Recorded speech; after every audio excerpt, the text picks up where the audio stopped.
And in the previous verse, we heard how Vidura couldn't stand to see the Pandavas distressed. He was feeling what you were saying. He was stepping into their shoes, feeling that. What would that be like to be in their shoes? And he was feeling that empathy. So out of compassion, he came back. Okay? He came back to help. So text 14, let's sing this. Kanchit kalam atavatsit Satkrito devavat sukham Bhratur jeshtasya shreyaskrit Sarvesham sukham avahan Kanchit kalam atavatsit Satkrito devavat sukham Bhratur jeshtasya shreyaskrit Sarvesham sukham avahan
Okay, so we'll do the word for word together, and you'll see there's one word that's repeated twice.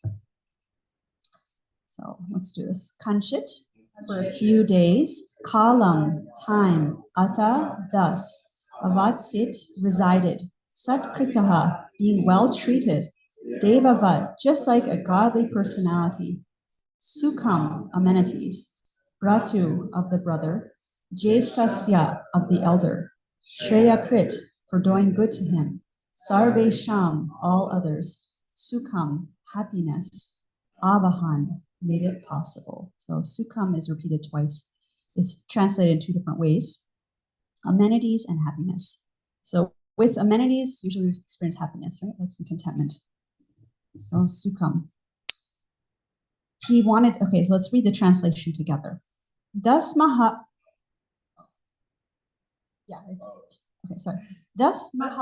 Vidura, being treated just like a godly person by his kinsmen, remained there for a certain period just to rectify the mentality of his eldest brother, and in this way bring happiness to all the others. Purport. Saintly persons like Vidura must be treated as well as a denizen from heaven. In those days, denizens of heavenly planets used to visit homes like that of Maharaj Yudhishthira, and sometimes persons like Arjuna and others used to visit higher planets. Narada is a spaceman who can travel unrestrictedly, not only within the material universes, but also in the spiritual universes. Actually, Mangalananda Prabhu wrote a song about Narada being a spaceman. So it's coming this Friday. Yeah, maybe you can ask him to sing that.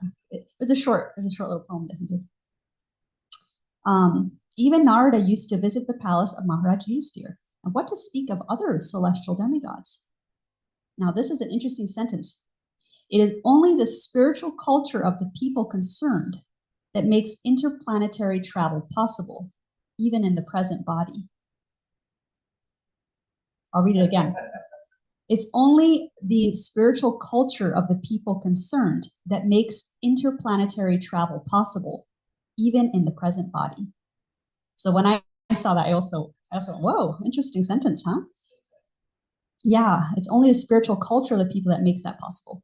And one thing that comes to mind with that is it makes sense that when the consciousness of the people involved is higher, then they're also more open to the higher connections from higher beings, right? It's just that there's more commonality among them. Otherwise, it's just everyone's just a material consciousness way down here, and then there's like elevated consciousness. They don't mix.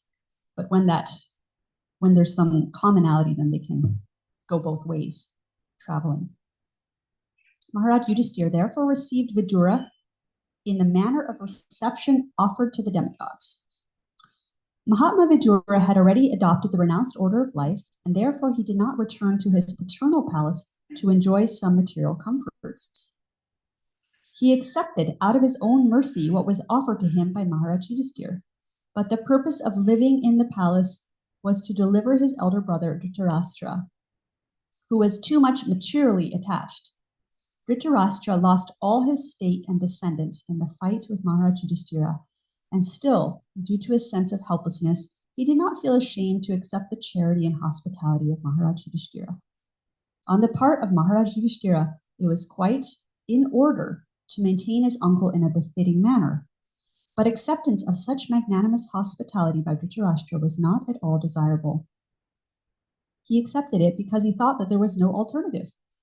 Vidura particularly came to enlighten Dhritarashtra and to give him a lift to the higher status of spiritual cognition. So I'm going to read that sentence again too. That's the essence of the topic today. Vidura particularly came to enlighten Dhritarashtra and to give him a lift to the higher status of spiritual cognition. So like a little boost, elevator, up the escalator.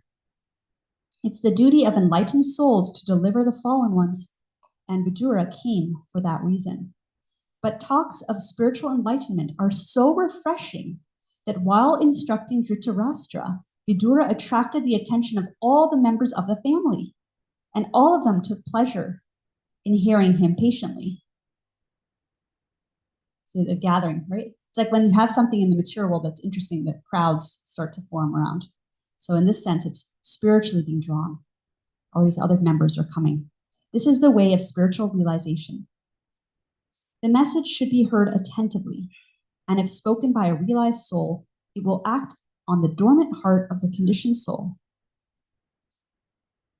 And by continuously hearing, one can attain the perfect stage of self-realization. So I want to just read one sentence. The message should be heard attentively. So that word came up. Remember, Champak, you mentioned presence. So attentively, I think you mentioned attentively. If spoken by a self-realized soul, it will act on the dormant heart of the conditioned soul. Okay.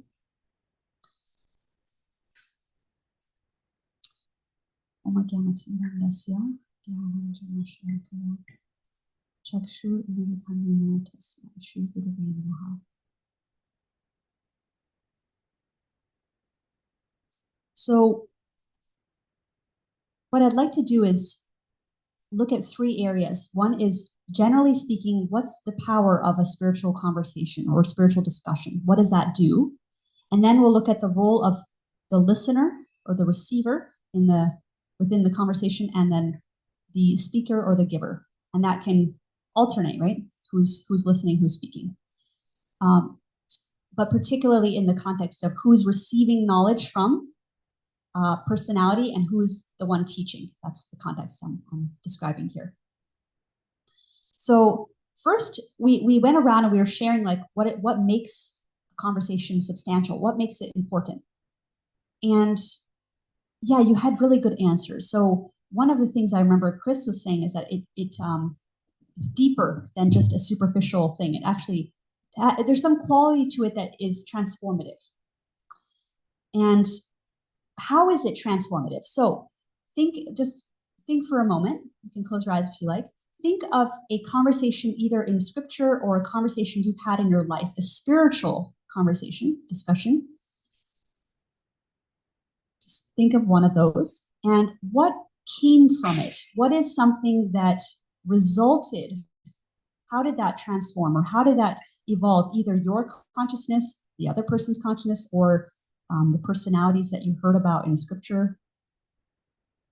Raise your hand when you have something in mind, the conversation you thought of. Keep it up.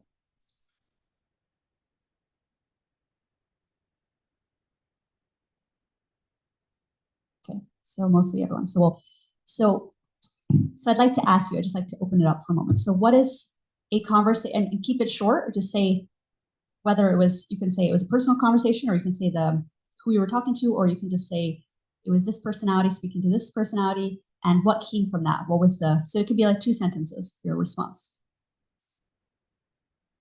Do you want to start since you have the microphone? Conversation with a friend, and the result of conversation is bigger picture, broader understanding, and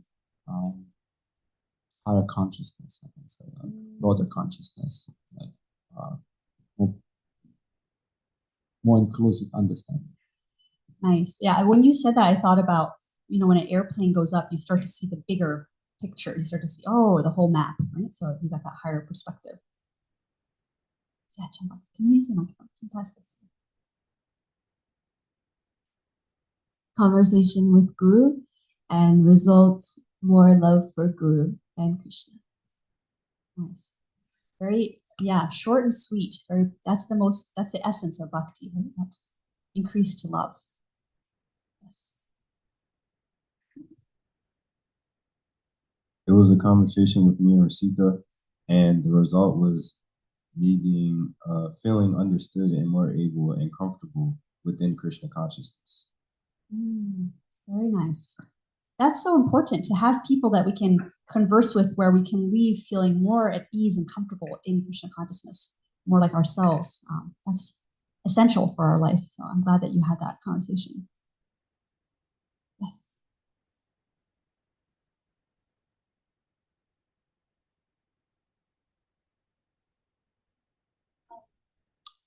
I guess hearing from Mahatma Prabhu, and receiving like nuggets to meditate on, little gold nuggets to meditate on. Yeah, so gold nuggets that can carry you through your days. Even when that personality is not necessarily around, you can have those little treasures, right? Yes. For me, I was thinking the most important types of conversations are the ones that kind of get down to the nitty gritty, like about yourself personally. And when a mentor is like asking you, like, how's everything going in your life? And then when you leave, because obviously the best topic is, myself. And then when I leave feeling encouraged and empowered. Yeah, so when you're able to, again, I'm reminded of how there's a place where you feel like you can be transparent, right? Share of oneself authentically. And that person is just going to give encouragement and feedback, and very enlivening. Yeah, definitely experience that. Anyone else want to share? Yes.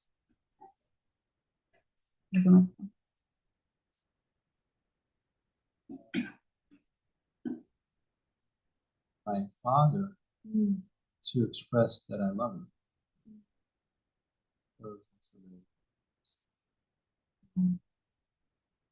Actually, it's special every time. Every time I'm able to express my emotion to those that I care. Do you want to just add what makes it special? For them to hear that. For them to acknowledge that. Because sometimes we don't say it because we take it for granted. But I would say,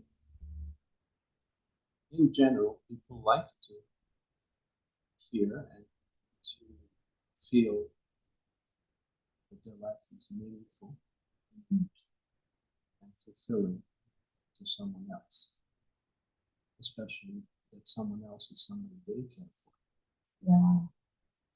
yeah, it brings me. I like that you use the word meaningful. It brings a sense of meaning when we know that we've touched other people's lives or that we've meant something to other people. And yeah, you raised such a good point about sharing, like you shared your love for your father, and that person gets to hear your love for them. And we can do that too. Like you can't go wrong. Like usually we err on the side of less, right? Like, oh, I don't want to say, just be in our society in general. I mean, like the society is not very touchy feely kind of. So, but you can't really go wrong by sharing what others have meant to you. Like you never know. Actually, in this world, we never know when the last time we'll see someone is. That's just the reality of life. Someone could walk out the door and you just don't see them again.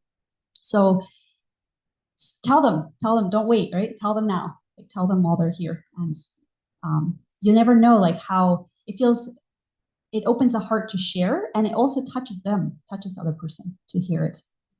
Like so and so, you've been in the ashram with me for a year, and I'm just so inspired by how you wake up and you come straight to take care of Tulsi Devi or whatever the thing is, right? I just every time I see that, I haven't told you this before because it just feels so simple, but it really enlivens me, and it can be something so small.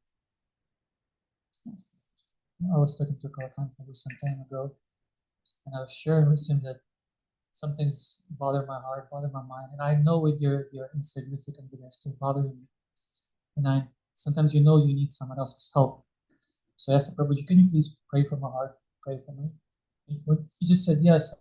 Just him saying yes, it was like a mountain off my shoulders. It was just like such a relief. But so just like when you're the one who says, "I'll pray for you," that exchange you have, it takes away everything that's bother on your level. Because on his level is non-existence. You always pray for your thought. Yeah, it's like lessening the load when we can ask for blessings and prayers of those who are exalted. It's very wonderful, soothing to the soul. We all need that spiritual support. So thank you for bringing that up. So many different angles you all shared. One thing I thought of, because I was recently at a beach, walking down a beach on a japa walk, and I saw this huge like sandcastle development that I guess children had left. It was getting closer to the evening, and beautifully done, like moats and like really fancy with shells and everything decorating the castle. And I was just reflecting on how, with the matter of time, probably by morning, the waves always change how far they come out. So probably by morning time, that would be gone. And whenever we see something like that, like a sandcastle, it brings up metaphors. It brings up realizations about time, the passage of time. Where do we invest our time, right? Is it in the temporary things? Are we getting so enamored with the sandcastle that we forget the more permanent things, right? And so that's one thing that comes from spiritual conversation. For me, this is one thing I've experienced, is that you actually mentioned change of perception. So realizing helping me to recognize the sandcastles from the real castles, right? You could say. So the reality from the illusion. It cuts through. Like when a personality who's speaking from that spiritual platform speaks to me when I'm in a maybe covered place, it really cuts through. And there's that beautiful verse that we always sing, Om Jnana Timirandasya, Jnananjana Sharakaya, Chakshur Umilitamena Tasmai Shri Gurave Namaha. Right? The torchlight of knowledge opens the eyes that have been covered by darkness of ignorance. So imagine you're sleeping, it's a dark room, and suddenly someone comes in with a torchlight, or maybe nowadays, cell phone flashlight, and like holds it right to your eyes. It's going to be like a real kind of a shock, right? To go from dark to that bright. And that's how powerful spiritual conversation can be. It can go straight, it can cut through all those layers of I'm the body, I'm the mind, I'm the this, I'm that, and this cut through all of that illusion and talk to me, the soul. Right? It's really powerful. A torchlight, when you think of a torchlight just outside, like in the sun, that's not going to have that same contrast. But the verse is saying the darkness of ignorance, the complete darkness, and then a light comes in, right? That contrast is what we're talking about. That's how powerful it is. And I know that everyone in this room has experienced that before, where we're kind of in a spiritual stupor, and then somebody will say something. It can be a friend, it can be a mentor, somebody will say something that just like goes, wow, and it wakes me, it cuts through that just stupor and like, oh yeah, I see the light, yeah. Amazing grace. Yeah, so I want to now talk about the listener and the speaker. So what are the roles of whenever we have a conversation, we have one person, one party listening, one party speaking at any given time. And we did talk about how both parties need to be listening as well. It's not like just one person's listening, one person's speaking. Listening is across, but at any given moment, one person needs to be quiet so the other person can speak, because you can't both be speaking at the same time, right? You can, but usually nothing really sticks. It's not a very present conversation. So when we think of the listener, so there's this verse in Bhagavad Gita, Tadvidi Pranipatina. It's in Bhagavad Gita 4:34. Just try to learn the truth by approaching a spiritual master, inquire from him submissively, and render service unto him. The self-realized soul can impart knowledge unto you because he's seen the truth. So again, if you're sleeping and someone knows that there's a fire and they wake you up, they've seen the truth that there's a fire, like wake up, right? Or another example would be actually I'll leave it at that example. So in that purport, Prabhupada, of that verse in Bhagavad Gita, Prabhupada says that there's two things that constitute the proper combination for spiritual understanding. Two things constitute the proper combination. So what do you think those two things are based on this verse? Yeah, those are two things. So there are, you touched on, okay, so you said and a submissive, okay, so submission. So the two qualities of the receiver, what are the two qualities? So submission is one, and inquisitive, inquiries, right? Inquiries and submission constitute the proper combination. One must be able to pass the test of the spiritual master. Okay, so this is the statement I wanted to share here. In this verse, both blind following and absurd inquiries are condemned. So what would be an example of an absurd inquiry when you're with a great spiritually advanced person? Someone once asked,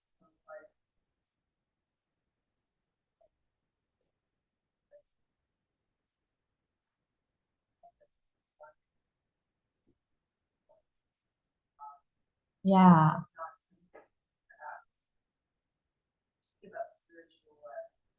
Yeah, so actually I forgot to give you the microphone. So basically the story that Prabhupada, someone asked Prabhupada, like, how many windows are in this skyscraper? They're kind of testing him. And he said, how many drops of water are in a mirage? So that's not the question that we want to ask the spiritual master. Spiritual master is not materially omniscient. They don't know, like, oh, what's behind that wall right now? Oh, you don't know? Okay, you're not really my spiritual master, right? That's not the level of inquiry. That would be like an absurd inquiry. What's another example of an absurd inquiry to a great personality? Can you use the microphone?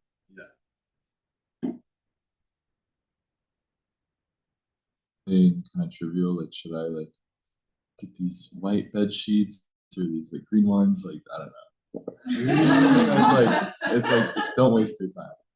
Yeah. Okay. So that's a good point. Is valuing their time, right? What would, like, you wouldn't go to a someone with a PhD in math and say, okay, what's 1 + 1, right? You're not going to waste their time in a kind of a, yeah, they have much more to offer. So you're not going to waste it on simple questions like that.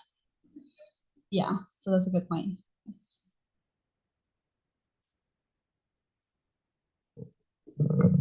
Also times when we already got the answer, but we keep asking the same question. Yeah. And we're getting the same answer. That's a really good point. Yeah, absurd inquiry. It's like continually asking the same question, getting the same response, and then asking it again. Reminded me in India often that people start asking questions, start giving class to the speaker. When they're asking the question. They start asking a question, they're giving class at the same time. It's like, right, wow, right. Oh, that's a good point too. Yeah. So an example of an absurd inquiry would be, I'm asking a question, but then I just start to like share the whole answer, and I'm not even really wanting to hear it from them, right? I want to hear my own answer. So yeah, that's a good one.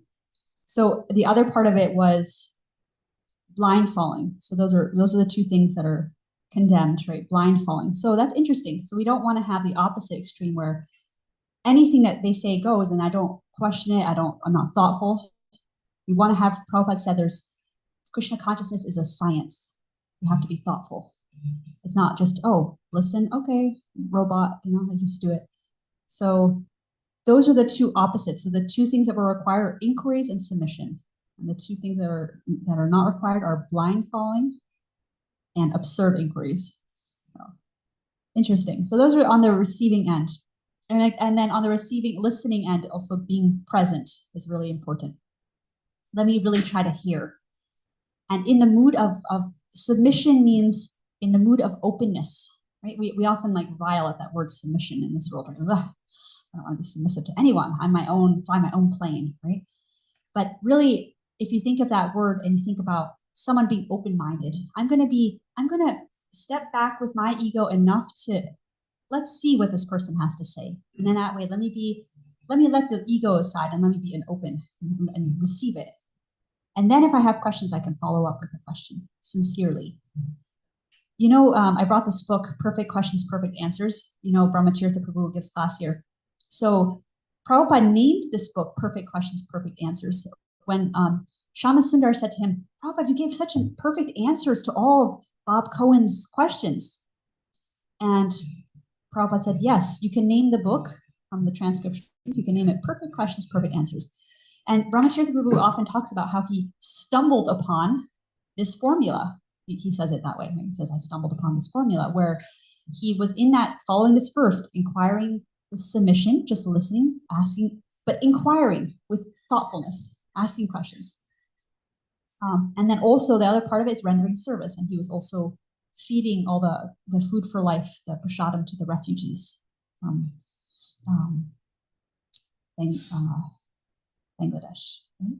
So yeah, that's the formula. And it's just sweet because in the introduction, Brahmatirtha Prabhu says that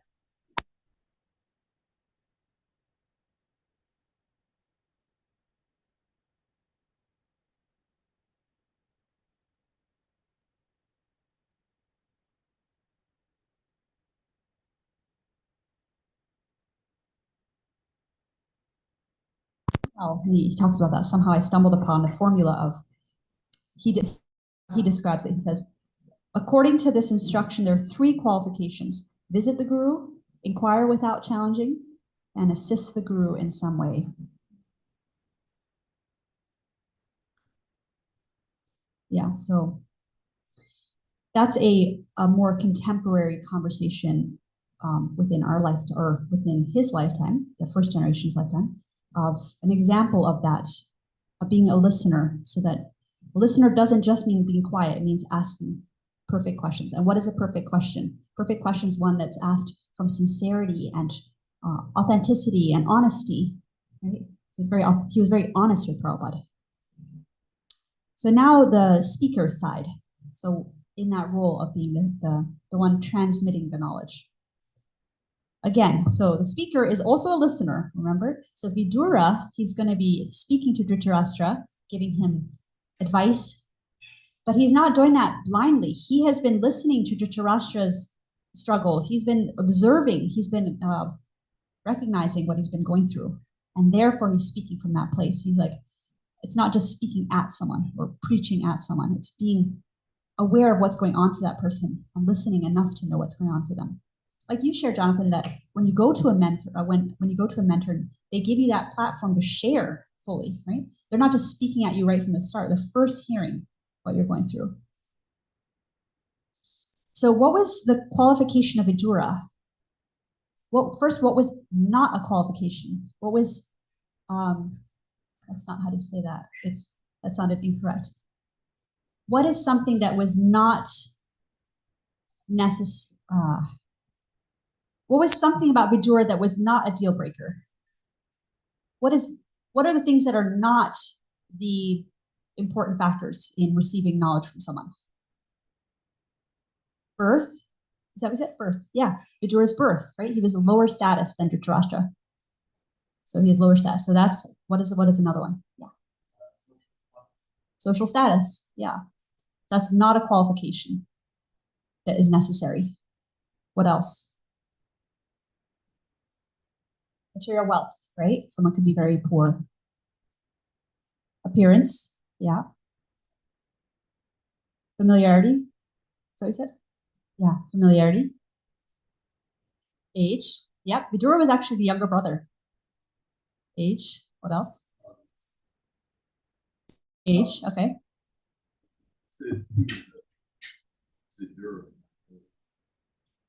Shudra, right? Yeah. So the status of his birth, yeah. Literacy, yeah. Yeah. Remember there's a Brahmin who couldn't read and had emotion for Krishna being the charioteer of Arjuna. And Lord Chaitanya came across him and said, you're getting so much realization. But he was illiterate in the sense that he couldn't fully grasp the concepts of Bhagavad Gita or read it fully, but he was getting the context. Or Kishore Das Babaji, right, on our altar. He was also like that. Yeah. So all the things, all the isms, right?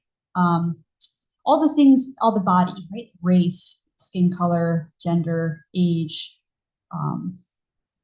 social status, money, all those things that are products of the external form are not the determining factor about whether someone I can receive knowledge from or not.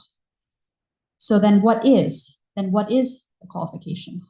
What was Vidura? What was something in this verse that Vidura, one of the qualifications of Vidura was actually mentioned in this verse. You can go up to it if you want. Just go up to the verse.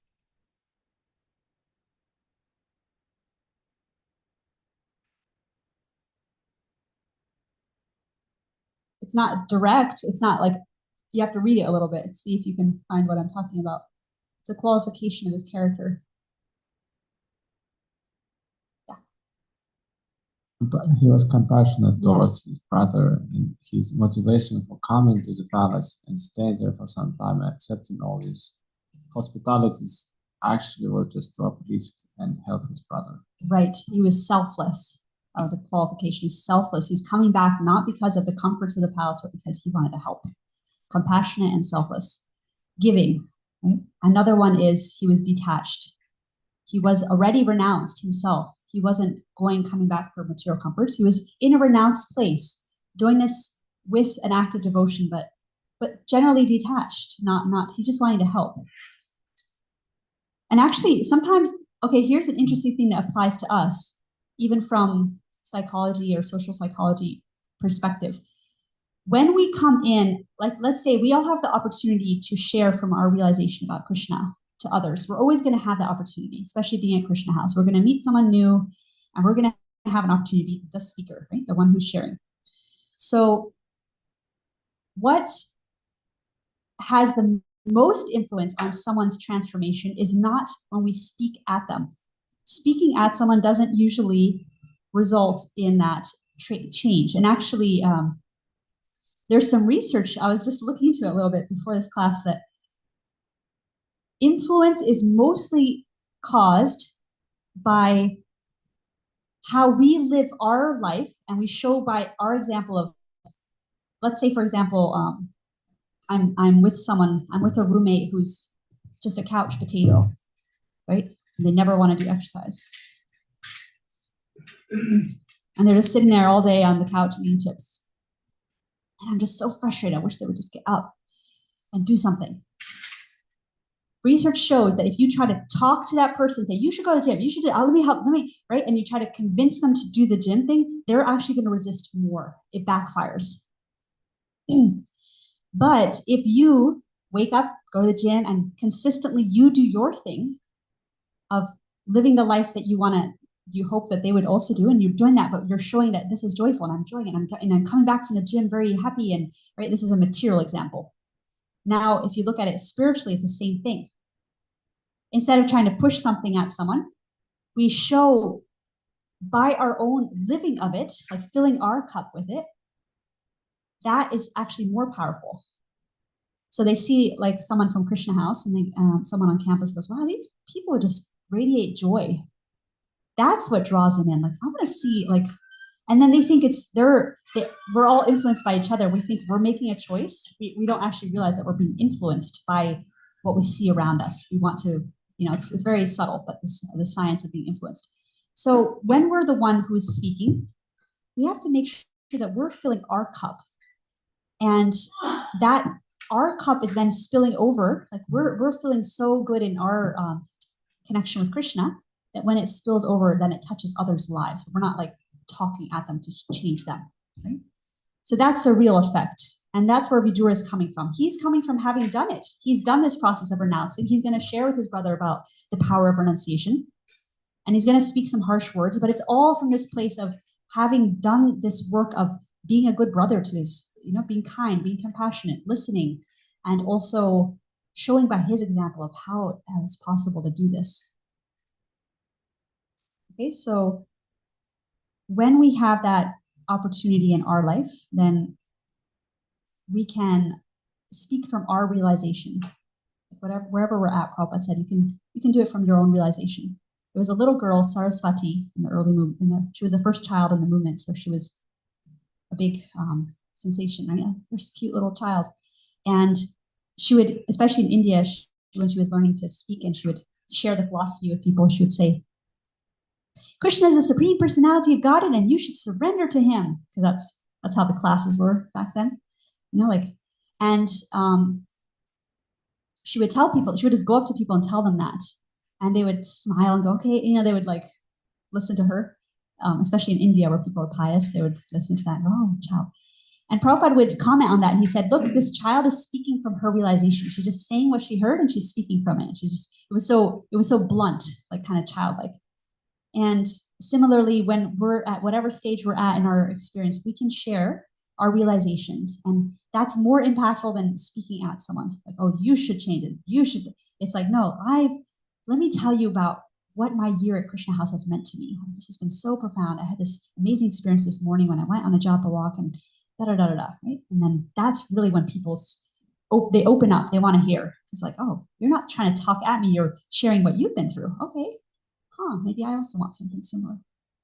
So we touched on the context of a spiritual conversation of what it can transform, how it can transform us in different ways. And you all shared your realizations of different ways that can happen. And we touched on the quality of a listener and then the quality of the speaker. So I'd like to see if there's any question or comment that you want to add. Yes.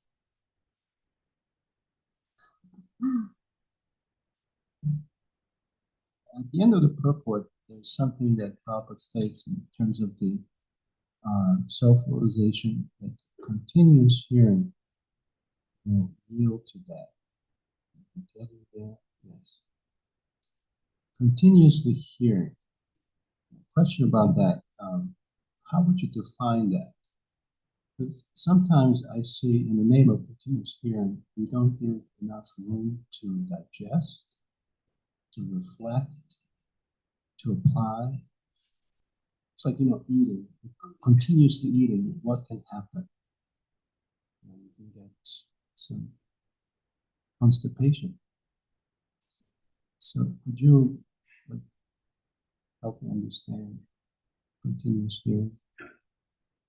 I feel like you gave the answer in the question because there are seminars on this topic that devotees have talked about, and they say that part of hearing is the digestion of the hearing. That's exactly the part of it, is that we hear something and then we do some journaling, or we listen, or we do some writing about it, or we share it with a friend, and we do all these things to help it to assimilate in us, to not just go out the other ear. Because you're right, if we're just listening all day, very often the brain, we have human brain and it's going to shut off after a while, or it's just going to not stick.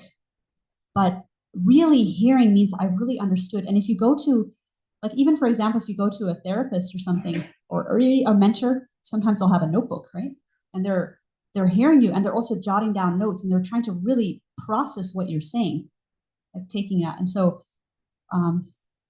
research shows actually that if you take notes, like in classes or in workshops, that you retain a lot more than just hearing and then going about your day. So there's processes that we can do that will help us to really have really heard.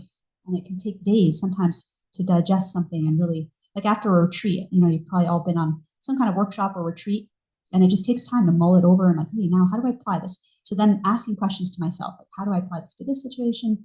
Maybe create a little group of a book club or something like that. I have a weekly group of ladies that I do like a scripture study group with. And what we do is like during the week, like afterwards, we'll be like sending messages. Oh, I had this realization. Oh, it showed up here. And we'll be like talking about the topic like that came up. So things like that can really help.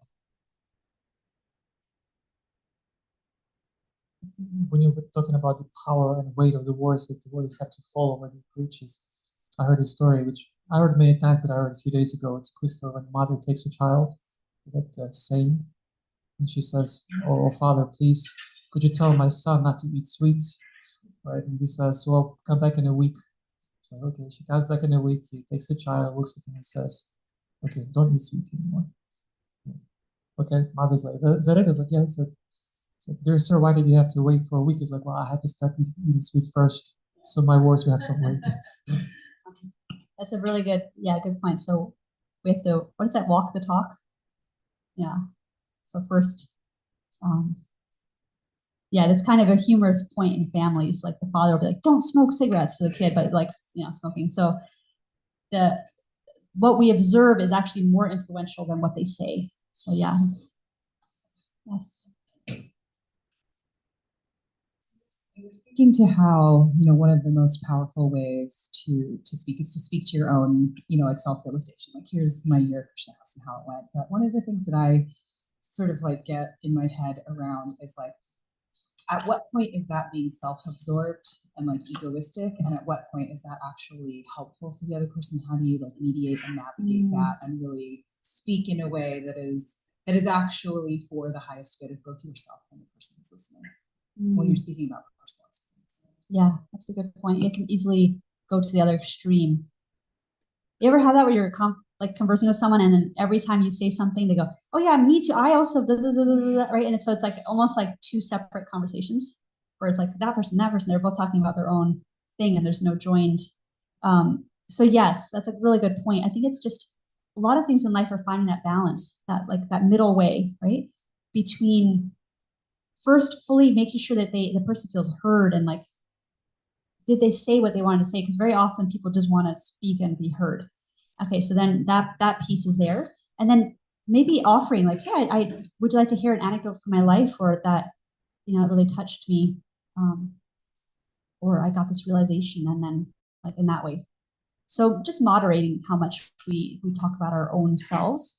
And the other part of sharing from realization is to also share things that we've heard from our previous spiritual teachers also. So realizations, our own personal realizations, but also just generally speaking, philosophical points that we've learned.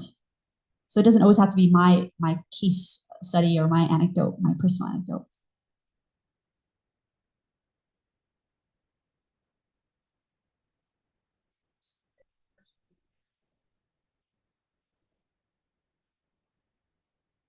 Well, two things came to my mind. One time my Shiksha Guru told me, I think it might be like a Desert Fathers quote, or I'm not sure exactly where it's from. I have to ask him. But he said that like, if you feel in your heart like Krishna wants you to speak, then you share. But if you don't feel Krishna in your heart, like this is something you should share, then don't do it in that circumstance.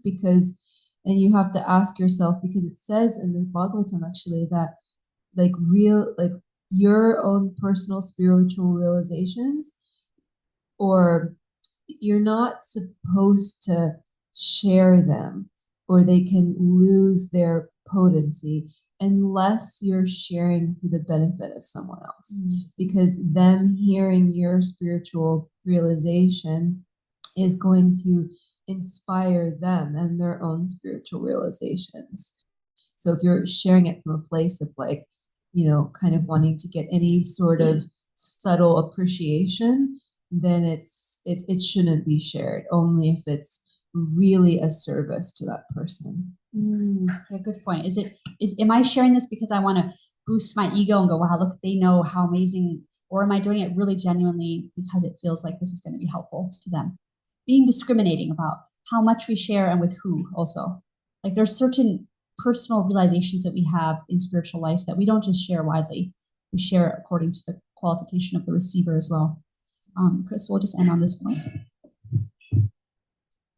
When you were speaking about the qualities of the listener, I was thinking about submission and inquisitiveness were the two things that you mentioned. I was thinking about how wonderfully those two things can balance each other. And often it's a time we have to look out for that balance, but in this case, I mean, they kind of balance each other. Like I probably index a little too high on inquisitiveness, and because of that, I need to think a little bit more about submissiveness. And there's probably people that index a little too high on submissiveness and could benefit from being a little more inquisitive as well. So I just think there's a beautiful balance that can be struck there. Yeah, that's very interesting because remember I said the two opposites that were mentioned in the report are kind of the extremes of one of those going in different directions. So if it's just inquiring, it can become absurd, like to the point of like overly, right? And then if it's just submissive, it can become blind following. So those are the two traps. That was a really good point. Finding that the way they come together and the balance of the two. So yeah, one final comment. Is it safe to say that refined? Yeah. I'd say. Is it safe to say when those imbalance, then naturally the sevaya, the service, will kick in? When those are in balance. Yeah. Because that's a third part that service will become natural. Yeah. And I also wonder if service in the right mood can also lead to that balance. I wonder if it's both ways, right? So the balance of those leads to service, and then service feeds those. They all work together. Yeah, because if I'm serving in the correct mood, then I want to inquire. I'm like curious and more. I want to learn more, and I'm also in that mood of submissiveness already from serving. Yeah, and vice versa. Yeah, nice points. Wow, you're all an amazingly bright group on a dreary Wednesday morning. So I appreciate it so much. Sunshine State. Yeah. Srimad Bhagavatam ki jai, Srila Prabhupada ki jai.